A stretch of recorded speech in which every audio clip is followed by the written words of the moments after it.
What if trying every day just isn't the answer? I mean, what if the harder you try, the more stuck you actually feel? Yeah, it's one of the most profound paradoxes of human behavior, really, because we're conditioned from a very young age to believe that effort just operates on this straight, predictable line. Like a direct transaction. Exactly. The formula we're all taught is so simple. You put in a unit of energy and you get a unit of progress. And so if you want more progress, you simply expend more energy.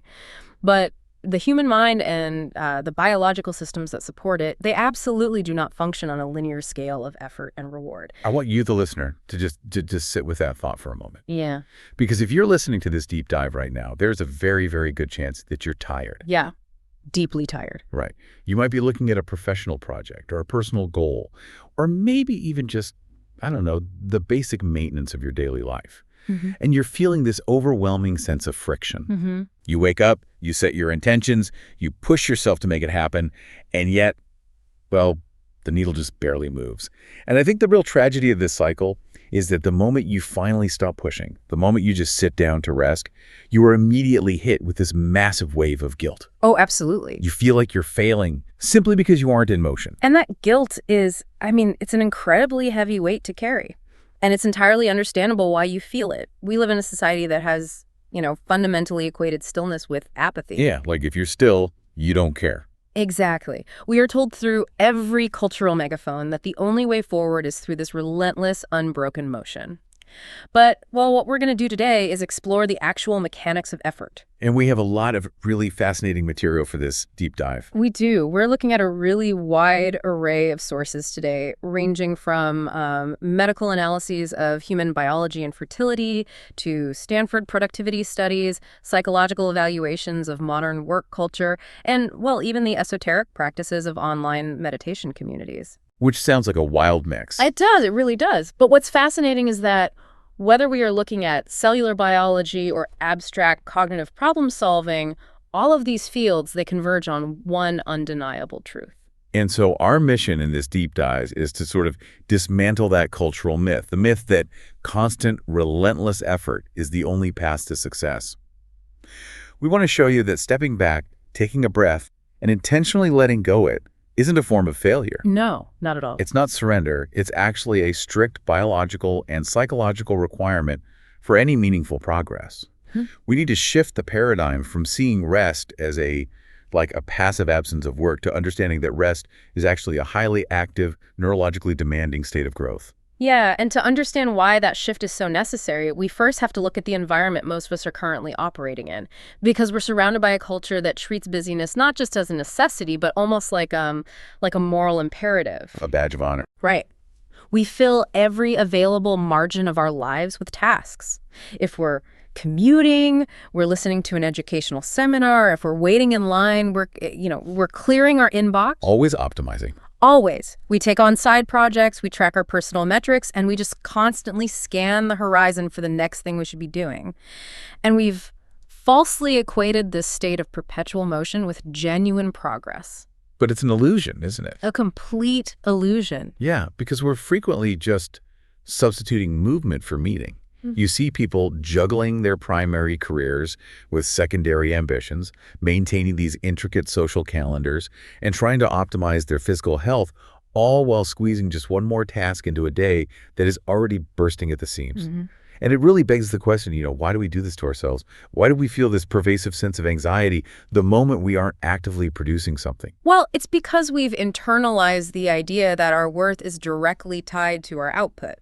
When you sit still, without a screen or a task to distract you, your mind immediately begins to review all the societal expectations you've absorbed. Right, the gap between where you are and where you, quote unquote, should be. Exactly. You feel that gap. And to avoid the discomfort of that gap, you manufacture busy work. You create friction. But, and this is the crucial part, the human nervous system cannot sustain a state of perpetual friction. It just wears out. It does. The cost of ignoring our biological need for stillness is severe, and it leads to a very specific, medically recognized physiological state. We're talking about burnout. Yes, but I think it's critical to understand that burnout is not just a corporate buzzword for being tired after a long week. It's much deeper than that. Right. The World Health Organization actually has a formal medical definition for it now. They do. It is classified as an occupational phenomenon driven by a chronic imbalance. A chronic imbalance. That phrasing feels, I don't know, very deliberate. It implies a structural failure rather than just, a temporary lack of sleep. It is entirely structural. The WHO defines this imbalance as a sustained mismatch between the demands placed upon you, so your workload, the emotional pressure of your environment, the cognitive complexity of your tasks, and the resources you have available to meet those demands. And those resources aren't just time, right? Right. It includes your autonomy, your support systems, and your actual biological energy reserves. When this imbalance becomes chronic, it manifests in 3 distinct dimensions. And, well, I think it's worth walking through these carefully because many people operate within these dimensions without even realizing they've crossed the threshold into clinical burnout. Yeah, let's unpack those 3 dimensions. Yeah. I think a lot of people listening are going to recognize their own lives in this clinical criteria. So, the first dimension is a profound feeling of energy depletion or exhaustion. And to be clear, this is not the normal tiredness you feel after a hard day of physical labor, where, a good meal and a long sleep will restore you. It's deeper than that. Much deeper. This is a systemic, cellular exhaustion. It's the experience of waking up after 8 hours of sleep and feeling just as empty as when you went to bed. Because the restorative functions of the body have stopped working properly since the nervous system is locked in a state of high alert. It's almost like trying to charge a device with a broken cable. Oh, that's a perfect analogy. You can leave it plugged in all night, but the battery never actually replenishes. You're just permanently operating on reserve power. That is a highly accurate way to visualize it. And then the second dimension is an increased mental distance from your work, which often manifests as deep negativism or cynicism. I think this is the symptom that really sneaks up on people. Because it isn't just physical fatigue, it's a fundamental shift in your personality. Yes, exactly. You look at a project or a goal that used to genuinely excite you, and suddenly you feel nothing but resentment toward it. And that resentment is actually a biological defense mechanism. When you have nothing left to give, your brain attempts to protect you from further depletion by severing your emotional attachment to the task. Wow. It just cuts the cord. It has to. You stop caring because caring requires energy that you simply no longer possess. So you start going through the motions with this cold detachment. And naturally, this emotional severing leads directly into the third dimension, which is reduced professional efficacy. Which means you are achieving significantly less, despite putting in the exact same amount of effort. Or maybe even more effort. Precisely. You're sitting at the desk for the same number of hours, you're staring at the same screen, you're aggressively trying to force the work to happen, but your cognitive faculties are so compromised that the quality of your output just plummets. Everything gets harder. Much harder. Complex problem solving becomes impossible. Simple tasks take 3 times as long as they normally would, and the resulting work is riddled with errors. But, if I can challenge this from the perspective of modern workplace culture, if you admit to a manager or mentor that you're experiencing this profound exhaustion, this cynicism, and this drop in performance, the standard advice you receive is almost universally to double down. Yes, push through it. Right. You're told that this friction is just the barrier separating the average people from the highly successful ones. Yeah. You just need to find your grit and power through the fatigue. And that is genuinely one of the most dangerous pieces of advice you can give to a human being experiencing a chronic systemic imbalance. Pushing through an imbalance does not correct the imbalance. It fractures the system entirely. It breaks the machine. It does. Burnout is not a personal failing. It's not a moral weakness or a lack of dedication. It is a biological reality. You cannot use sheer willpower to overcome a physiological deficit of neurotransmitters and cellular energy. Telling someone to grit their way out of burnout is like telling someone to grit their way out of a broken leg. The structure itself is compromised. Which brings us to the actual science of what happens in the body and the brain when we refuse to stop trying. Because if pushing through the friction doesn't work, we have to look at what the empirical data says about relentless effort. And this is where we move past the emotional experience of exhaustion and into the hard biological facts. Right. The science reveals a reality that completely contradicts the doctrine of constant hustle. Trying harder is not inherently better. In fact, Without proper direction and adequate recovery funds, human effort simply degenerates into biological noise. It becomes entirely counterproductive. And to really illustrate how fundamental this concept is to human biology, we looked at an area of medicine that most people don't immediately associate with productivity. In our research for this deep dive, we examined clinical guidelines regarding human fertility. Yeah, it might seem like a conceptual leap at first, but the biological principles at play here provide a perfect mirror for how all human effort functions. Let's get into it. So, when couples begin trying to conceive, they often operate under the exact same cultural assumption that governs our professional lives: the belief that maximum effort yields maximum results.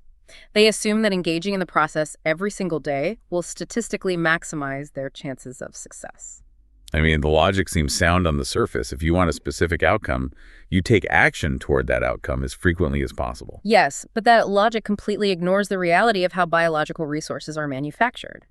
Medical professionals actively advise against daily effort when trying to conceive. Wait, really? They tell them to stop trying every day. Exactly. When a male system is forced to produce daily, it never has the opportunity to fully replenish its cellular reserves. The result is a steep drop in overall output. The volume decreases, the concentration drops, and the motility, the actual functional quality of the cells, is severely compromised. So the system is being demanded to produce a high-quality result without being given the time to actually assemble the parts. That's exactly it. So the constant effort is literally degrading the quality of the raw materials. What is the clinical recommendation then? Fertility specialists consistently recommend a biological recovery period of 2 to 3 days between attempts. It is the period of complete abstinence during that window that actually builds the potency required for success. The rest is doing the work. Yes. By stepping away and doing nothing, the biological system is allowed to gather its resources, synthesize the necessary materials, and consolidate its strength. When the effort is finally made after a period of rest, it is exponentially more effective. That is a staggering realization when you map it onto the rest of our lives. I mean, we're talking about human reproduction, which is the most fundamental, hardwired biological imperative we possess. If the system responsible for the continuation of our species requires a mandatory multi-day recovery period just to function properly, why do we operate under the delusion that our prefrontal cortex, the part of the brain responsible for our highest level creative and analytical thinking, doesn't require the exact same rhythm of expenditure and recovery? It highlights a massive cognitive dissonance in our culture. We readily accept that physical muscles tear during a workout and only grow stronger during the rest days. We accept that reproductive systems need time to synthesize cells. Yet we treat our minds as if they're exempt from the laws of biology. Like our brains are just machines. Right. We treat our cognition like a purely mechanical engine that just needs more caffeine to run indefinitely. But our thoughts, our creativity, our ability to innovate, these are all generated by biological tissue. They are fueled by glucose, oxygen, and neurotransmitters. And biology only ever operates in cyclical rhythms of depletion and restoration. And what's fascinating is that this principle of cyclical effort isn't just a matter of physical tissue. We see the exact same failure of, brute force in purely mental, esoteric, and meditative disciplines. Yes, this leads us to a completely different type of source material, but one that echoes the exact same conclusion. We looked into discussions from online communities dedicated to the practice of shifting realities. Right. And for those who aren't familiar with this space, it's a community of practitioners who utilize intense, prolonged meditation and visualization techniques to alter their state of consciousness. Yeah. And regardless of what you think about the metaphysical aspects of it, the practice itself requires an immense degree of sustained mental focus and emotional regulation. Exactly. And one would naturally assume that mastering such a difficult mental discipline would require grueling daily practice. But the veteran practitioners within these communities strongly warn against trying every day. Which is so interesting. It is. When new members ask why they shouldn't just practice every single night, the consensus is clear. Brute force and daily desperation lead directly to emotional burnout and a total collapse of belief. They explicitly talk about how desperation poisons the process. When you force yourself to try every single day, your intention shifts. You are no longer acting out of a genuine, focused desire to achieve the goal. You're acting out of fear of missing a day. Yeah, you're just trying to keep a streak alive. Exactly. Because constant, unyielding effort creates a state of internal tension. Desperation is interpreted by the nervous system as a state of threat. It signals to your brain that you are lacking something vital, that you're not safe. And a nervous system that believes it is under threat cannot engage in high-level creation, exploration, or learning. It just shuts down. It defaults to pure survival mode. The practitioners note that letting go, taking a complete break from the practice for days or even weeks, is almost always the catalyst for breakthrough. The release of tension is what finally allows the mind to transition into the desired state. So whether we're talking about cellular biology or deep meditative states, the conclusion is the same. Constant effort poisons the outcome. It does. But I want to dig deeper into why this happens in our daily professional lives. Let's move from the physical symptoms of overtrying into the hard statistical and neurological mechanics of why relentless work fails. Let's talk about the productivity trap. The productivity trap is, well, it's the deeply ingrained illusion that time spent actively working is directly proportional to the value created. Right. More time equals more value. That's the myth. To dismantle this illusion, we can look at a landmark analysis conducted by John Pencavel at Stanford University. He sought to quantify the exact relationship between the hours a person works and their actual measurable output. And what happens when we try to force those extra hours? Pencavel's data revealed a sheer cliff drop in human productivity. Up to a certain point, working more hours does yield more results. But the moment an individual crosses the threshold of 50 hours a week, the output per hour begins to drastically collapse. It just falls off a cliff. Completely. The brain's physical ability to sustain executive function, make accurate decisions, and process complex information simply degrades. So during the 51st hour of work, you're achieving a fraction of what you accomplished during the 10th hour. It's even more dramatic than that. The data shows that after 55 hours of work in a week, productivity drops so precipitously that working any additional hours is statistically pointless. Pointless. Literally zero value. Literally. An employee working a grueling 70-hour week produces roughly the exact same total output as an employee working a 55-hour week. Those extra 15 hours of intense effort produce zero additional value. They are just exhausted, miserable, error-prone hours that actively drain the person's health without contributing anything to the final goal. That is a staggering realization. Millions of people are sacrificing their sleep, their relationships, and their mental health for extra hours that are statistically yielding nothing. It's tragic, really. But this isn't a new revelation born from modern data science, is it? I mean, we've known about this productivity cliff for a very long time. We have. In fact, we can look back to the early 1950s for one of the most elegant demonstrations of this principle. Psychology professors Raymond Van Zelst and Willard Kerr conducted a study examining the work habits of scientific researchers. Okay. They wanted to see if there was a correlation between the number of hours a scientist spent actively working in the laboratory or office and their tangible output, which in this case was measured by the number of scientific articles they successfully published. And the cultural assumption, then as it is now, is that the graph should show a straight line angling upward, right? The scientists who basically lived in the lab should be the ones publishing the most groundbreaking research. But the data completely defied that assumption. The relationship between hours worked and articles published did not form a straight line. It formed an M-shaped curve. Let's break down the mechanics of that M-curve, because the details of where productivity peaked and where it plummeted are genuinely surprising. So the first major peak of the M-curve, the absolute highest level of productivity, was found among the scientists who worked between 10 and 20 hours a week. Wait, 10 to 20 hours, that's it? That's it. Those individuals were publishing more scientific literature than anyone else in the institution. 10 to 20 hours a week. I mean, in today's corporate environment, that wouldn't even be considered a part-time job. That would be considered a hobby. It is an incredibly low number of active hours by modern standards. But as the researchers looked at scientists who worked more hours, the productivity did not increase. It fell sharply. The scientists who worked 35 hours a week published roughly half as many articles as the group working 20 hours. So increasing their hours by 75% actively cut their professional output in half. Yes. The curve showed a small secondary bump in productivity for those working around 40 to 50 hours, which is the middle peak of the M, but their output never reached the heights of the 10 to 20 hour group. Wow. But the most alarming data point was at the far end of the spectrum. The researchers looked at the scientists putting in 60 or more hours a week. These were the classic workaholics, the individuals who likely received immense praise for their relentless dedication. Right. The people who were always the first to arrive and the last to leave the building. What was their output like? They were the least productive demographic in the entire study. They published fewer articles than any other group. Their relentless, unyielding effort was not just failing to produce extra results, it was actively destroying their cognitive ability to do meaningful, innovative work.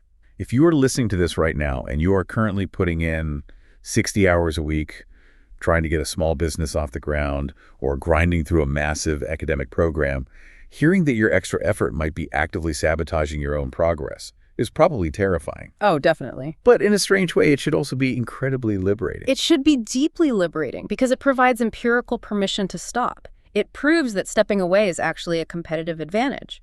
But, to truly accept this, we have to understand what the brain is actually doing when we stop forcing it to work. Right. We have to look at how neuroscience explains this phenomenon, specifically through a structure known as the default mode network. This is where the mechanics of rest become absolutely fascinating.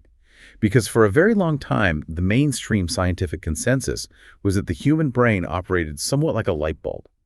It was believed that the brain was only truly active and consuming energy when it was consciously focused on a specific external task. Yeah.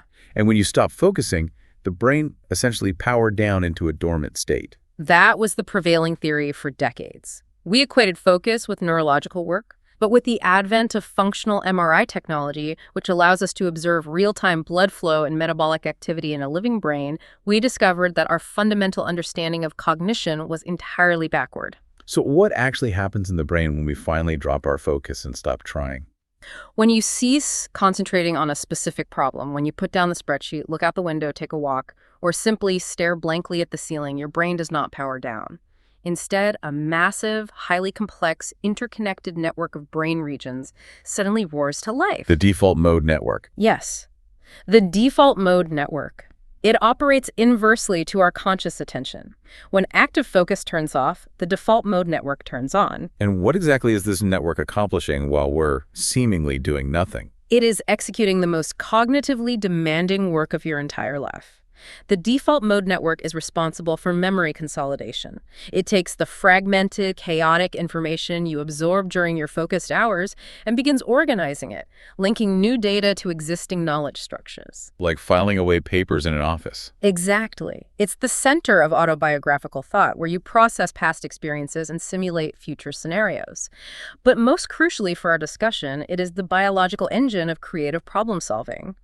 When you are staring into space, the default mode network is rapidly shuffling variables, scanning your memories, and forging novel neural connections that your conscious mind could never see. But let me present a real-world challenge to this concept, speaking as someone who frequently struggles to step away from incomplete work. Please do. If I am facing a massive, complex hurdle at my job, like a structural flaw in a project, or a difficult strategic decision, and I step away to go for a walk, I am no longer actively looking at the variables. If I'm not consciously wrestling with a problem, doesn't it just sit there, stagnant and unsolved, waiting for me to return? That anxiety is based on the illusion of conscious control. We assume our conscious, focused mind is the smartest tool we possess. Right. The reality is that your unconscious processing power is exponentially greater than your conscious attention. Think of your unconscious mind as an infinitely brilliant doppelganger. It can hold far more variables simultaneously, it is vastly more creative, and it can solve complex, multi-layered problems that would completely overwhelm your conscious working memory. But this brilliant doppelganger operates under one strict, non-negotiable rule. What is the rule? It refuses to work while you are watching. As long as your conscious mind is gripping the problem, tightly analyzing every angle, stressing over the outcome, trying to force a resolution, the default mode network remains suppressed. It is only when you intentionally release your grip, when you completely surrender the effort and allow your mind to wander, that the doppelganger steps forward and begins making the brilliant connections. That perfectly explains the phenomenon of having your best ideas in the shower. or while driving on a familiar highway. Yes, exactly. Your conscious mind is occupied with a mundane, low-stakes task, which finally gives the default mode network the silence it needs to deliver the solution you were agonizing over hours ago. You cannot force an epiphany. You can only create the conditions that allow it to surface. It reminds me of the culinary metaphor of using a slow cooker. Oh, I like that. Yeah, during your active, focused hours, you are just doing the prep work. You're chopping the vegetables, searing the meat, gathering the data, and putting it all into the pot. But the actual transformation, the cooking, only happens when you put the lid on, turn away, and leave it alone for 8 hours. Yes. If you panic and keep taking the lid off every 10 minutes to poke at the ingredients, the temperature drops, and the meal never actually cooks. Our conscious focus is just the prep work.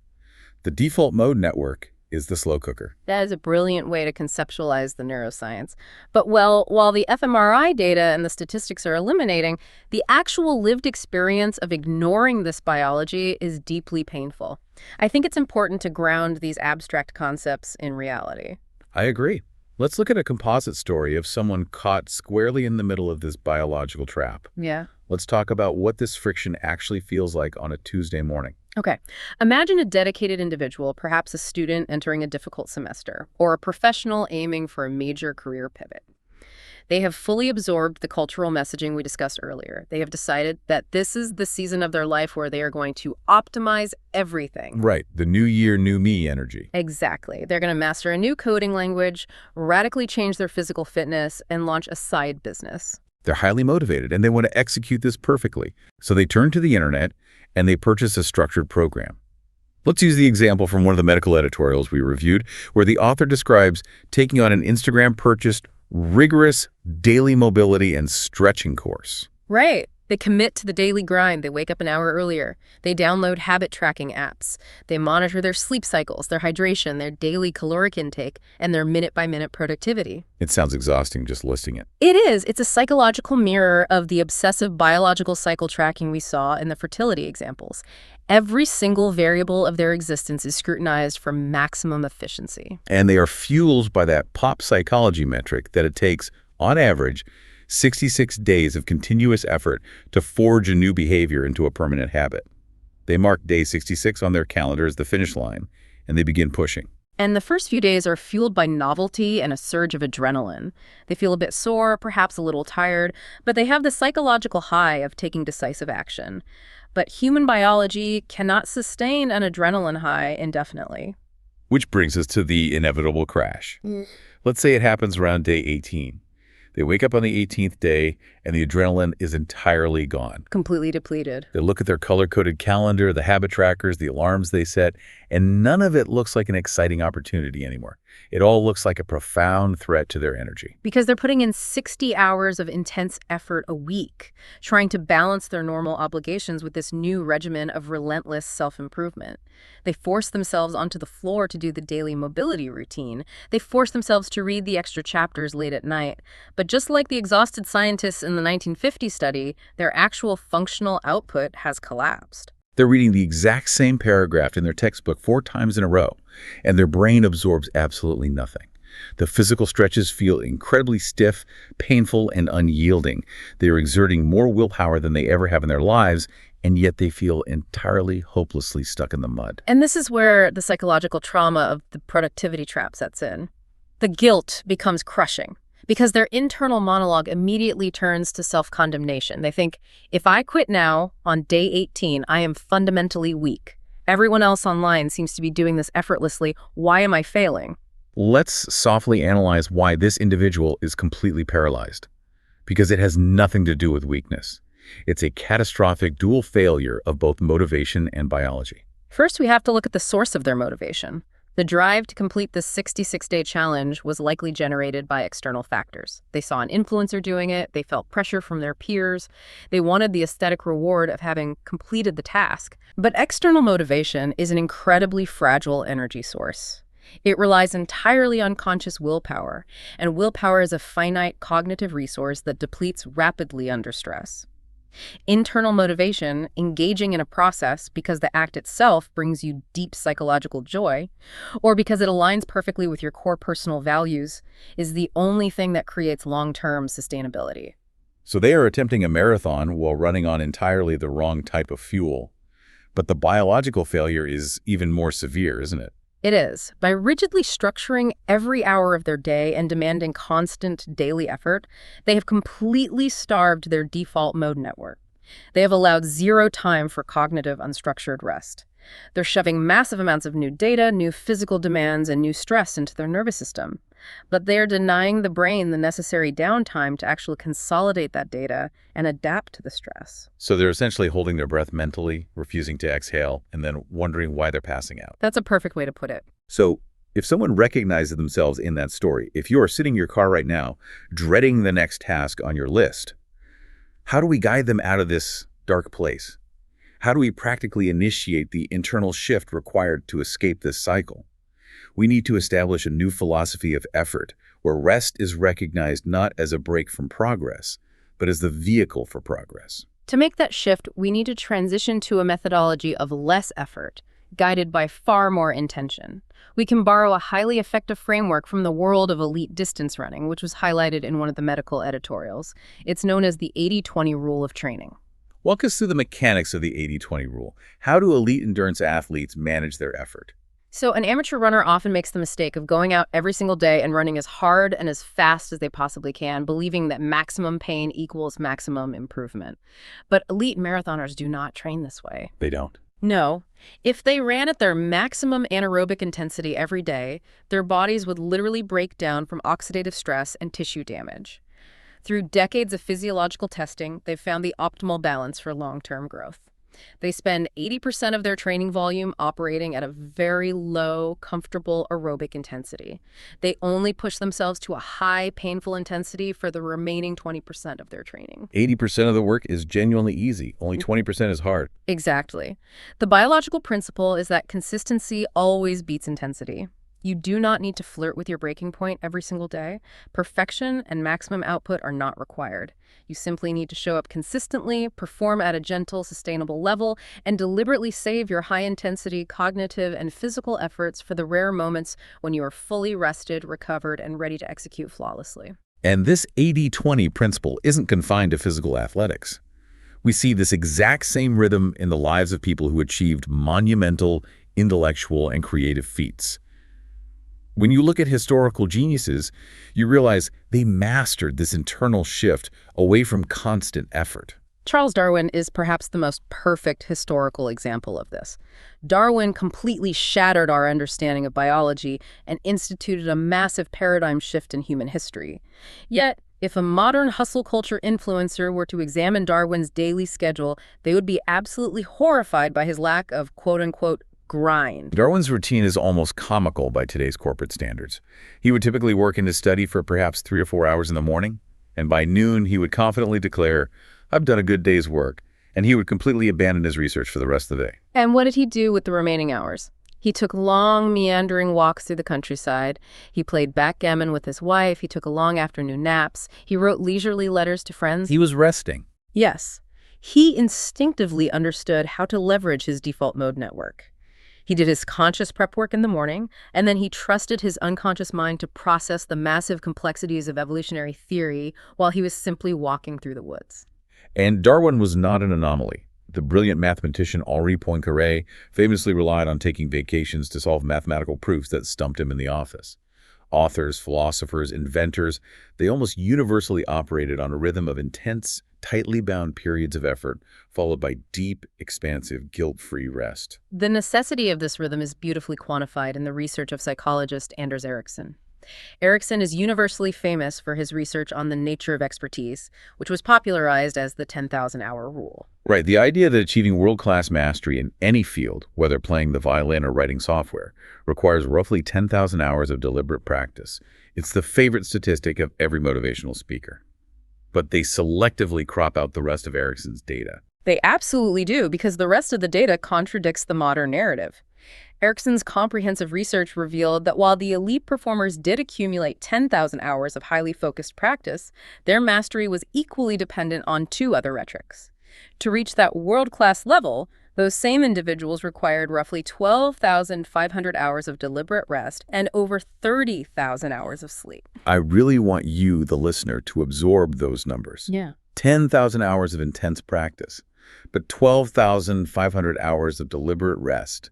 You biologically require more hours of intentional recovery than you do hours of effort in order to achieve mastery. It's incredible when you frame it that way. It really is. Rest is not a luxury. It is not a reward you get to enjoy only after you have achieved your goals. Yeah. It is the fundamental, non-negotiable biological requirement for reaching the goal in the first place. If you attempt to force the 10,000 hours of practice without strictly scheduling the 12,500 hours of rest, the effort will destroy your cognitive and physical systems long before it elevates your skills. So, knowing all of this, understanding the neuroscience of the default mode network, the statistical reality of the productivity cliff, and the biological necessity of recovery, how do we bring this out of the abstract and into your living room? Let's offer some gentle, practical guidance for how to apply this to your life tomorrow morning. The very first step is subtraction. You must focus on fewer things. You have to aggressively strip away the peripheral noise that is draining your cognitive bandwidth.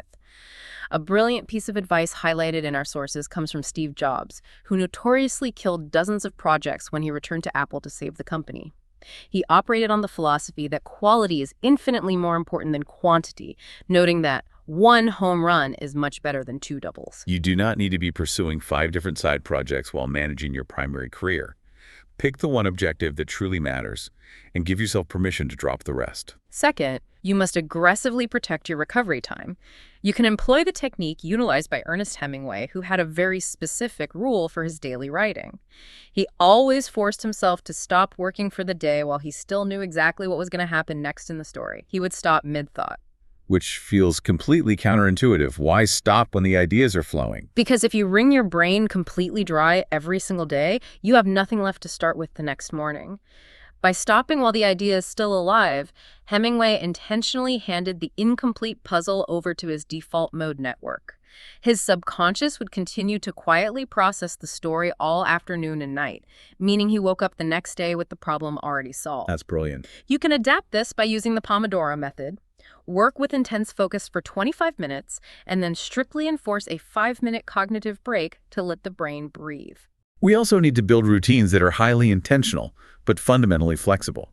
One of the most encouraging shifts we explored was in the Canadian 24-hour movement guidelines, which represent a massive pivot in public health advice. Previously, the medical guidelines dictated that for physical exercise to count toward your health metrics, it had to be performed in continuous, unbroken bouts of at least 10 minutes. It reinforced the idea that if you couldn't do a full, grueling workout, you shouldn't even bother trying. But they completely removed that requirement from the guidelines. Why the change? What did the new science reveal? It revealed that the human body does not care about arbitrary 10-minute rules. Every single tiny, sporadic burst of intentional movement has a cumulative, beneficial effect on your cardiovascular health. A 2-minute walk up the stairs counts. Spending 5 minutes stretching while coffee brews counts. Every little bit matters. Yes. You do not need an hour of sweat-drenched suffering to create a healthy biological system. Short, frequent, gentle bursts of activity are infinitely more accessible and vastly more sustainable over a lifetime. But I want to introduce a harsh reality here, because it is easy to talk about Charles Darwin's naps and taking gentle walks. What if the listener completely agrees with everything we are saying, but their structural environment, a demanding corporate boss, an aggressive academic program, a difficult financial reality, simply demands 60 hours of active labor a week? Right. They cannot just abandon their responsibilities to go play backgammon. Yeah. How do they survive that environment without breaking? It's a profoundly difficult position to be in, but even within a rigid environment, you still possess internal agency. If external forces demand that you be present at a desk for 60 hours, you must develop the quiet, ruthless power of prioritization. It is physiologically impossible to give 100% intensity to every single task for 60 hours. Therefore, you must apply the 80-20 rule to your inbox and your obligations. You have to decide which tasks truly require your high-intensity focus and which tasks simply receive the good enough treatment.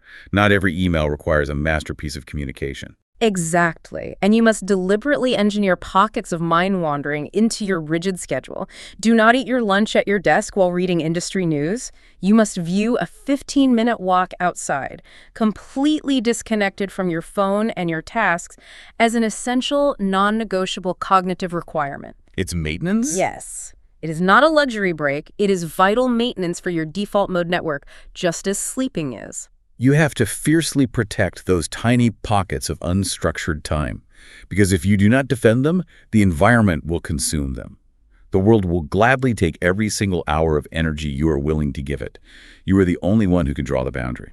Which brings us to the core emotional truth we want to leave you with today. We want to gather all of this biological data, all of these statistics, and offer a soft landing for your current experience. The ultimate takeaway of this deep dive is this: it is time to let go of the guilt.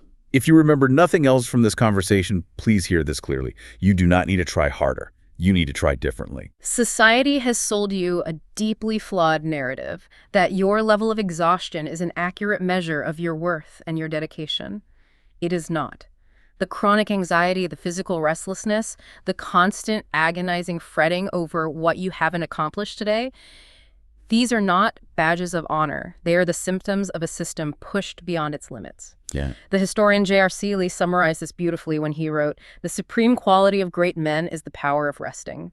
Anxiety, restlessness, fretting are marks of weakness." The power of resting. That framing changes everything. It positions rest not as an admission of defeat, but as a deliberate, powerful strength. Because biologically, it is the ultimate source of your strength.